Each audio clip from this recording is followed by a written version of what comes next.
राधे। तो क्या आप जानना चाहते हैं क्या आपका मन आज भी अपने पास्ट एक्स लवर के पास अटका हुआ है? क्या आप जानना चाहते हैं वो आपकी लाइफ में क्यों आए थे और अब क्यों चले गए हैं? क्या वो वापस आएंगे? हम इस रीडिंग में डिटेल्ड जानेंगे कि आपकी रिलेशनशिप क्यों एंड हुई थी, क्या वजह थी, अब वो आपके बारे में क्या सोच रहे हैं, आपके मन में कितनी एनर्जीज हैं इस चीज से रिलेटेड, आपका रिलेशनशिप क्या रियूनियन होगा या नहीं होगा, होगा तो कब पॉसिबल होगा, और आप दोनों इमोशनली और एनर्जेटिकली आपको एक्चुअली में करना क्या चाहिए।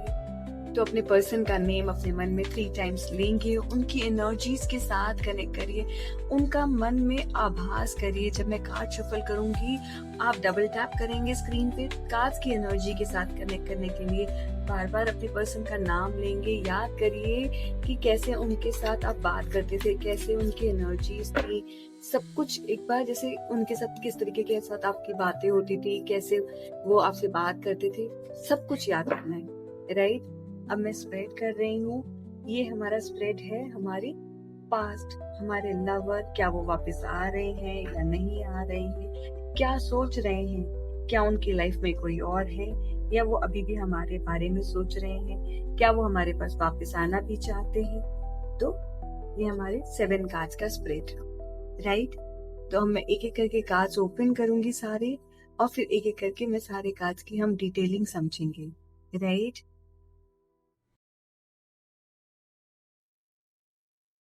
Page of Swords, Three of Swords, Three of Cups. Then Tower का कार्ड भी आ गया, Emperor का कार्ड भी आ गया, and we have the Empress का card and Hanged Man too. इस रीडिंग में हम देखेंगे, डिटेल में समझेंगे कि आपके पास्ट के रिश्ते में क्या हुआ था, अभी दोनों की एनर्जीज कैसी हैं, और फ्यूचर में क्या पॉसिबिलिटीज हैं। हर एक कार्ड कहानी बताएगा, एक पर्सपेक्टिव दिखाएगा। तो चलिए शुरू करते हैं। उससे पहले अगर आपने अभी तक मुझे पेज को फॉलो नहीं किया है तो कविता टैरो रीडर को फॉलो कर लीजिएगा। और अगर personal reading, personal guidance book करनी है तो नीचे दिए गए नंबर पे या फिर डिस्क्रिप्शन में भी नंबर दिया गया है, व्हाट्सएप पे आप रीच आउट कर सकते हैं। टीम आपको रिप्लाई करेगी। एंड साथ ही साथ आप इंस्टाग्राम में कविता टैरो रीडर पे भी रीच आउट कर सकते हैं, डीएम कर सकते हैं। ओके, देखिए सबसे पहले है आपके पास्ट में ना रिलेशनशिप में कम्युनिकेशन के बहुत ज्यादा इश्यूज थे। शायद बातें मिसअंडरस्टैंड हो जाती थी, आप ये या आपके पर्सन, जैसे कि तुम मेरी बात समझ ही नहीं रही हो या तुम मेरी बात समझते ही नहीं हो, या सच को एक्सप्रेस करना दोनों के लिए ना कहीं बहुत ही मुश्किल था। ये कार्ड बताता है कि ना क्यूरोसिटी और लर्निंग की एनर्जी थी, पर क्लैरिटी दोनों में ही नहीं थी। आप दोनों के बीच में ना आइडियाज और इमोशंस एक्सचेंज तो होते थे, पर एक सेफ्टी बैरियर या हेजिटेशन हमेशा था। मतलब फिल्टर करके बात बोलना, जिस वजह से मिसअंडरस्टैंडिंग्स बढ़ी और रिलेशनशिप का जो कोर इशू होता है ना, मतलब कि एक दूसरे पे ट्रस्ट करना, कंप्लीटली बात कर देना, वो रहा ही नहीं। क्योंकि हर बात फिल्टर करके दूसरे को बताना, चाहे कोई छोटी से छोटी बात भी है, जैसे हमें अपना दिल का हाल करना है, तो हम अच्छे से दिल खोल के नहीं बता रहे हैं, बस ये सोच के कि सामने वाला किस तरीके से परसीव करेगा। आधे से ज्यादा टाइम हमारी एनर्जी इसी में जा रही है। अभी की एनर्जी आपकी कैसी है, आप किस तरीके से फील कर रहे हो इस चीज को। देखो, आप शायद हार्ट ब्रेक और इमोशनल पेन फील कर रहे हो कि मैंने ये एक्सपेक्ट नहीं किया था, ये हम दोनों के बीच में क्यों हो गया। आप अभी ना बहुत ज्यादा वल्नरेबल, और आपके मन में उस लॉस की सैडनेस, जैसे दिल भरा हुआ है। शायद आप सोच रहे हो कि क्या वो वापस आएंगे, क्या हम फिर से कनेक्ट कर सकते हैं। ये कार्ड कहीं ना कहीं एक हीलिंग की जरूरत है आपको, और इमोशंस अभी प्रोसेस कर रहे हो, चाहे कितना भी समय हो गया हो, बट आप उस चीज के अंदर ना ऐसे डीप, आपके अंदर वो चीजें कॉन्टिन्यूस चल रही हैं, और उस चीज से बाहर तो अभी आप बिल्कुल भी नहीं आए हो। और जिस वजह से आपका जो भी करंट फेज है ना, उस चीज से ऐसे चल रहा है कि जैसे वो चीज अभी तक आपके मन से गई ही नहीं। आपके पर्सन की एनर्जी भी काफी इंटेंस है। शायद उनकी लाइफ में कोई सडन चेंज या अवेकनिंग हुई है। वो अभी अपनी फीलिंग्स के साथ ना स्ट्रगल कर रहे हैं। या कह लो रियलाइज कर रहे हैं कि पास्ट रिलेशनशिप का इम्पैक्ट उनकी लाइफ पर कितना ज्यादा था। कभी कभी ये कार्ड एकदम से एब्रप्ट एंडिंग का भी और क्लैरिटी सिग्नल भी देता है। उन्होंने शायद अपनी मिस्टेक्स समझी हैं और इमोशंस जो है ना अपहेवल कर के थ्रू जैसे ट्रांसफॉर्म करने की कोशिश कर रहे हैं कि हमारे दोनों के बीच में जो भी मिसअंडरस्टैंडिंग्स हुई वो कहीं ना कहीं वो चीजों को समझ रहे हैं कि हाँ ये चीजें क्यों हुई थी, किस लिए हुई थी, कैसे हुई थी। ये कार्ड हमें बता रहा है कि हम दोनों के बीच में क्या क्या ब्लॉकेजेस हैं, किस वजह से चीजें आई हैं। अभी जो है ना सोशल डायनेमिक्स या एनवायरनमेंट की वजह से आप दोनों में बहुत ज्यादा प्रेशर क्रिएट हुआ है। शायद उनकी लाइफ या आपकी लाइफ में ना कोई एक्सटर्नल सिचुएशन जैसे कि फ्रेंड, फैमिली या कोई नया सर्कमस्टांस जो रीयूनियन को कहीं ना कहीं रोक रहा है। ये कार्ड सेलिब्रेट और कम्युनिटी एनर्जी को भी दिखाता है। मतलब दोनों के लिए टाइमिंग अभी परफेक्ट नहीं है कहीं भी। मतलब दोनों की एनर्जी ना एक ही लेवल पे नहीं है। सो करेंटली आपको पेशेंस और अंडरस्टैंडिंग और अपनी सेल्फ हीलिंग इस स्टेज में बहुत ही ज्यादा इंपॉर्टेंट है। तो बहुत सोच समझ के चीजों को आगे लेके जाना होगा। ऐसा नहीं है कि आप एकदम से चीजों को बोल देंगे और चीजें हो जाएंगी। नहीं, क्योंकि दोनों साइड में जब तक हीलिंग एनर्जी कंप्लीट नहीं होती है, चीजें आउटकम इतने जल्दी से नहीं आएगा। ये कार्ड हमें दिखा रहा है कि अगर रीयूनियन होता है तो वो स्ट्रक्चर्ड और सीरियस होगा।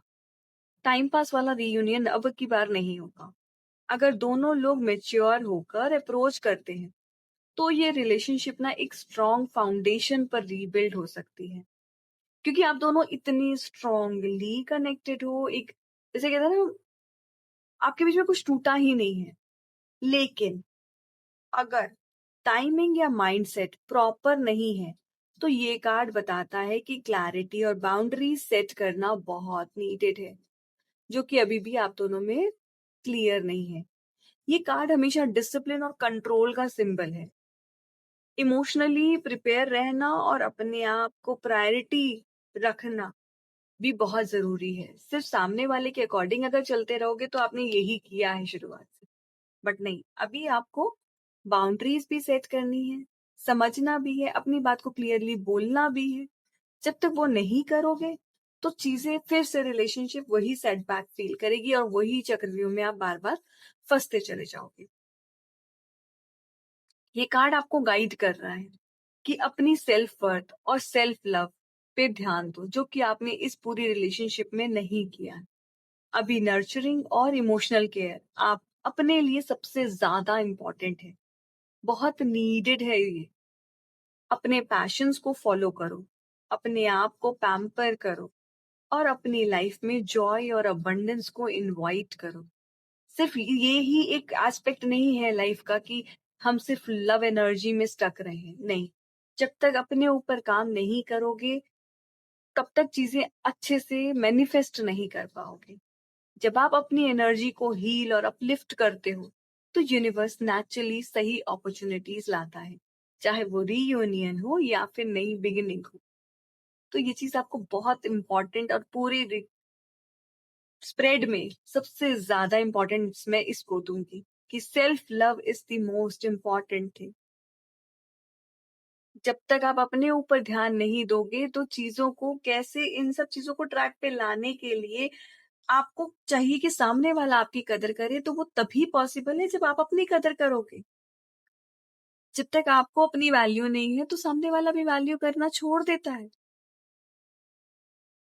देखो, उनकी तरफ से भी रिफ्लेक्शन हो रहा है, शायद वो भी स्लो और इंट्रोस्पेक्टिव फेज में है।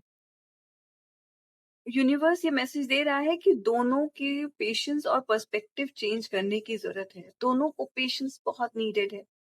बहुत ज्यादा इम्पल्सिव स्पॉन्टेनियस रिएक्शंस देना, सो कभी कभी वेट करना और सिचुएशंस को कामली देखना ही हाईएस्ट गाइडेंस होती है, राइट।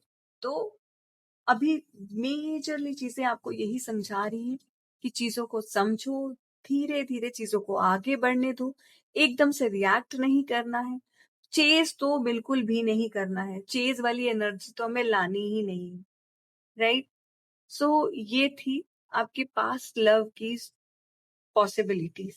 अगर आप चाहते हो कि मैं आपके लिए पर्सनलाइज़्ड डिटेल्ड रीडिंग करूँ और बताऊँ कि आपका पास्ट लव का नेक्स्ट स्टेप क्या है, तो आप सिमिलर सिचुएशन अगर जानना चाहते हो, सिमिलर स्प्रेड आप अपने लिए देखना चाहते हो, तो आप डीएम कर सकते हैं कविता टैरो रीडर इंस्टाग्राम पे या फिर दिए गए व्हाट्सएप नंबर पे भी आप रीच आउट कर सकते हैं। ये रीडिंग को क्लेम ज़रूर करिएगा, 1176 टाइप ज़रूर करिएगा, राइट? और नेक्स्ट रीडिंग के लिए जल्दी मिलते हैं। जय श्री राधे।